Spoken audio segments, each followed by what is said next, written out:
أهلا بيكم في فيديو جديد. النهاردة هنتكلم عن الصلاة. 5 دقائق كفيلة تغير مفهومكم عن الصلاة وتخليكم من أشخاص ما بتصلوش وما بتحبوش الصلاة إلى أشخاص منتظمين في الصلاة وانتوا كمان اللي بتطلبوا الصلاة. فهنشتغل في ال5 دقايق دول على حب الصلاة من الناحية النفسية، رغبة لتلبية الطلبات اللي احنا بنطلبها من الله وهو الدعاء. يلا بينا نبتدي بدون تطويل.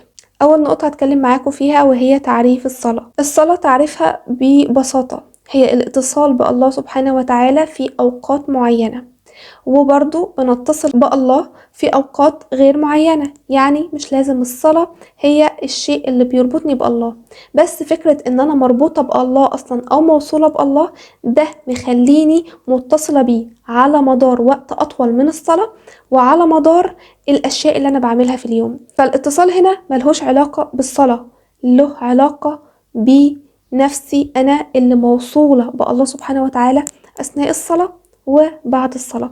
فبتنهاني بسبب الاتصال ده ان انا اغش او اسرق او اعمل اي شيء تاني غلط. النقطة رقم 2، صلاة نغفل عنها. في آية في القرآن جميلة قوي بتقول: ومن الليل فتهجد به نافلة لك عسى أن يبعثك ربك مقاما محمودا. خدوا بالكم إن في صلاة اسمها صلاة التهجد. طبعا صلاة التهجد دي بتبقى بتصلى في الجوامع في العشرة الأخر، ولكن احنا ممكن نصليها في البيت، ليها شروط طبعا. ممكن نصليها بعد الساعة 12، ممكن نصليها برضو قبل الساعة 12 على حسب الوقت بتاعنا. يعني احنا لو اشخاص عندنا مرتبطين بشغل ممكن نصليها قبل 12، او لو احنا مش مرتبطين ممكن نصليها بعد 12. ده هيبقى الافضل ليها طبعا، لان ده بيبقى في منتصف الليل. الصلاة دي يبعثنا الله سبحانه وتعالى بالمقام اللي احنا عاوزينه اللي نريده. يعني يا ريت واحنا بنصلي ننوي ان احنا الله فعلا يبعثنا مقاما محمودا، بمعنى ان المقام المحمود له علاقة بالصلاة، بصلاة التهجد. فما تنسوش تصلوا التهجد علشان الله سبحانه وتعالى يبعثكم المقام اللي انتوا عاوزينه في الدنيا. والمقام هنا معناه الرفعة والمكانة والرقي والاهتمام اللي انتوا عاوزينه في المكان، سواء كان شغل او بيت او حتى دعاء من الله سبحانه وتعالى. من الصلوات برضو اللي بنغفل عنها وهي صلاة الاستخارة. انا ما بتكلمش هنا عن صلاة الاستخارة انها بتورينا كل الاشياء الصحيحة وكل الاشياء الخاطئة، ولكن صلاة الاستخارة الله سبحانه وتعالى ما خلقناش في الدنيا هنا كده هباء منصورة، ولا خلقنا بدون عقل علشان يختار لنا ويشاور لنا على الشيء الصح، لكن ميزنا وكرمنا بالعقل والرفعة والمكانة والرقي والفكر، نقدر من خلالهم نشوف ايه الصح ونروح. اما لو احنا بنصلي على اساس ان الله سبحانه وتعالى هو اللي بيختار لنا ما بين ده وما بين ده، لا، الله سبحانه وتعالى لا يختار، ولكن كرمنا احنا بالفكر، فهيوصلنا لنتيجة سليمة ونتيجة للاختيار ده. وبرضو في صلاة قضاء الحاجة. صلاة قضاء الحاجة فعلا بتنفذ إلى الأشخاص اللي عندهم صلة بالله وحصل لهم نوع من أنواع التقصير.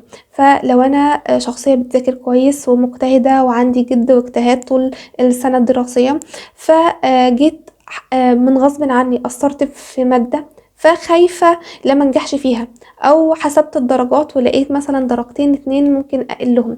هنا صلاة قضاء الحاجة بنطلب من الله سبحانه وتعالى ان هو يساعدنا في نجاح هذه المادة وان احنا نعدي مثلا. اما الاشخاص اللي ما بيذاكروش خالص وما بيفتحوش الكتاب طول اليوم ورايحين علشان يصلوا، صلاة قضاء الحاجة مش هتنفع خالص معاكم، والله سبحانه وتعالى يجازي على السعي. فلو انت قصرت شوية ممكن تطلب من الله ان تبقى نتيجة السعي مرضية ليك، لكن ما تقصرش بنسبة 90% في السعي، وعايز نتيجة السعي تبقى مرضية ليك.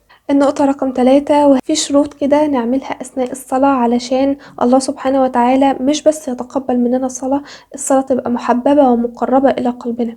كده كده الله يتقبل منا سائر الأعمال، ما تشكوش في رحمة ربنا ثانية واحدة إن هو مش هتقبل منكم الشيء اللي انتوا بتعملوه، صدقة، صلاة، صيام، ولكن ادوا لنفسكم بعض الشروط اللي تنفذ في الشيء اللي انتوا عاوزين الله سبحانه وتعالى يتقبله منكم، وصدقوني هتلاقوا نتيجة التقبل مرضية جدا ليكم. اول نقطة الدعاء. الصلاة ندعي فيها زي ما احنا عاوزين، ندعي فيها بكل الأدعية الإيجابية اللي نتخيلها، سواء كانت دنيا أو حتى آخرة. رقم 2، التصرف ببطء. أنا مش بصلي باستعجال، مش بصلي بسرعة، مش بصلي علشان ألحق العربية أخطف كده العصر في دقيقتين علشان العربية مستنياني برا، مش بصلي علشان ألحق المحاضرة اللي هتبتدي كمان نص ساعة وأنا في الطريق للجامعة هتفوتني. أنا بصلي هنا بسرعة كده أخطفها، لأ، كل الكلام ده لأ. السربعة دي لأ، بلاش نصلي الصلاة واحنا مستعجلين، نستنى ونهدى ونتأمل كده في الصلاة، بمعنى ان احنا نتصرف بهدوء وبأمر واقعي. يعني بلاش نقول الله أكبر وهو الفاتحة في ثانية، نصلي الفاتحة بقراءة القرآن بهدوء وبروية، ندعي بهدوء وبروية، بلاش السربعة والاستعجال، لأن ده هيخلينا فعلا نشك احنا نفسنا في صلاتنا.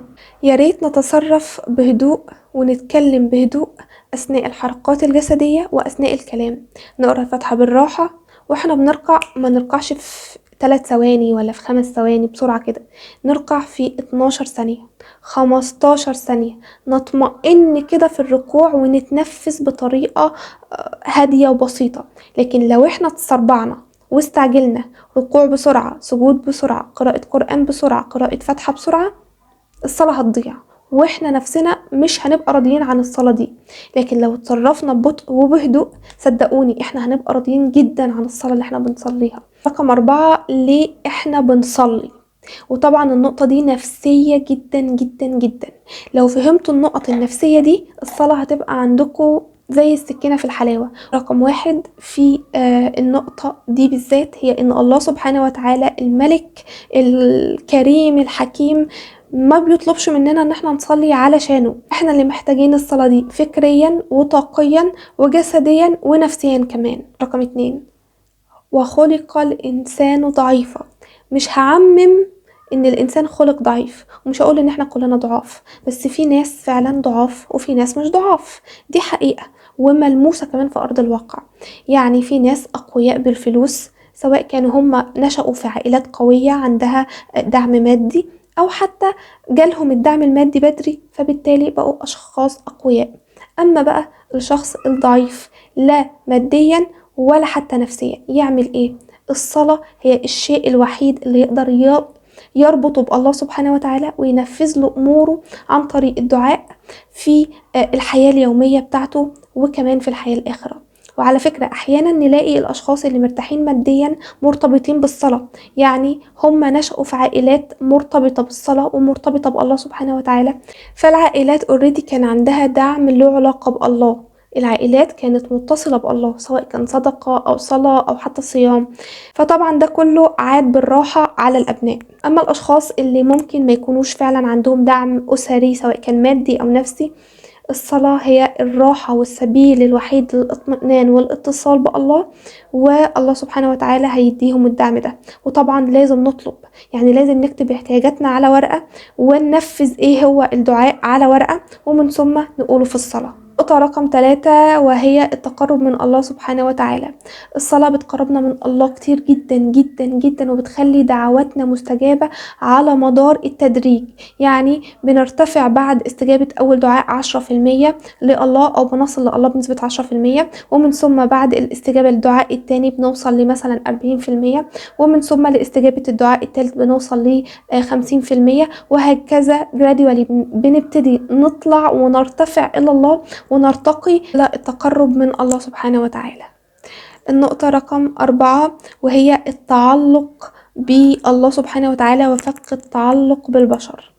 لو انت شخص ضعيف، سواء كنت بتتعلق بالبشر كتير، بتتعلق طبعا ليك احتياجات فبتتعلق بالبشر لان هما بينموا وبيغذوا احتياجاتك، الصلاة تنمي وتغذي الاحتياجات، فبالتالي الله سبحانه وتعالى يلبي احتياجاتنا ويغذيها النفسية، ونقدر نفك التعلق من البشر، او على الاقل ما نبقاش متعلقين بالبشر بنسبة كبيرة، على الاقل التعلق يبقى بنسبة 30% للبشر و70% لله سبحانه وتعالى. رقم 5، الصلاة تقربنا إلى النور. وده قانون من قوانين القرآن الكريم، يخرجكم من الظلمات إلى النور. فالصلاة طاقة إيجابية، طاقة نور، طاقة هدوء، طاقة سلام.